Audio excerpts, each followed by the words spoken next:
Bonjour, je suis Angélique, bienvenue sur la chaîne YouTube d'Épanouie Vie.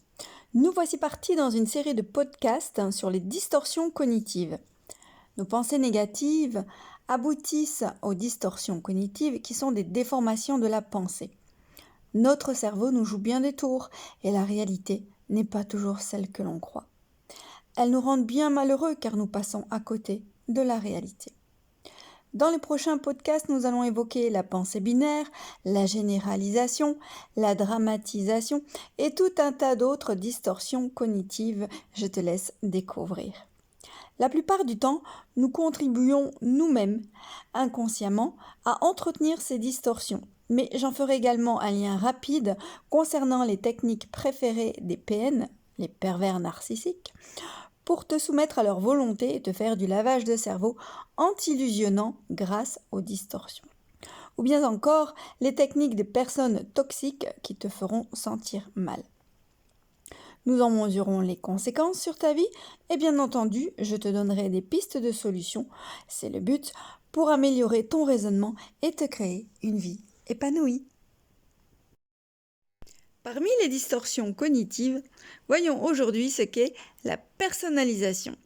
C'est la tendance à diriger les faits contre nous, penser à tort d'être coupable d'événements fâcheux et hors de son contrôle. Le fameux « c'est plus fort que moi ». Remettre la faute sur une force extérieure de nous, c'est bien commode pour ne pas prendre sa responsabilité. Il n'y a rien qui puisse être plus fort que nous, il faut avoir de la volonté et travailler sur nos freins. Cela peut provenir d'un conditionnement de l'enfance. On t'a toujours fait croire que c'était de ta faute et que tu n'avais pas à remettre en cause la parole des grands. Tu es le parfait coupable pour les autres parce que c'est la croyance que tu as également sur toi-même. Tu as tendance à tout prendre en charge, même le manque de responsabilité des autres. Bien souvent, tu fais tout ce qui est en ton pouvoir pour que tout se passe au mieux. Et pourtant, tu te sens toujours coupable. Tu te flagelles constamment. Tu penses que c'est toujours de ta faute ou qu'il n'y a qu'à toi que cela arrive. Tu es abonné au problème. Tu ne te sens pas bien.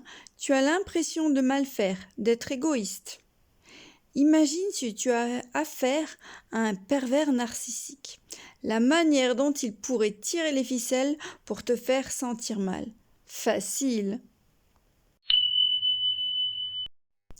Il ne tient qu'à toi de rendre à César ce qui appartient à César et de demander à l'autre de travailler sur sa responsabilité, de prendre seulement la responsabilité qui t'incombe.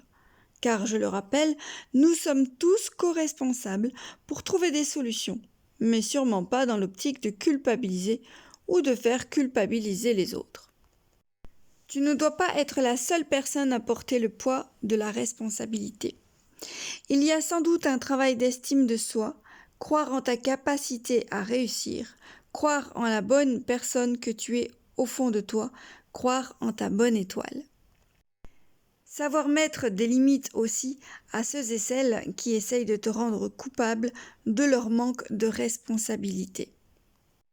Et non, arrête de croire que tu as un mauvais karma, tout est affaire de choix dans la vie.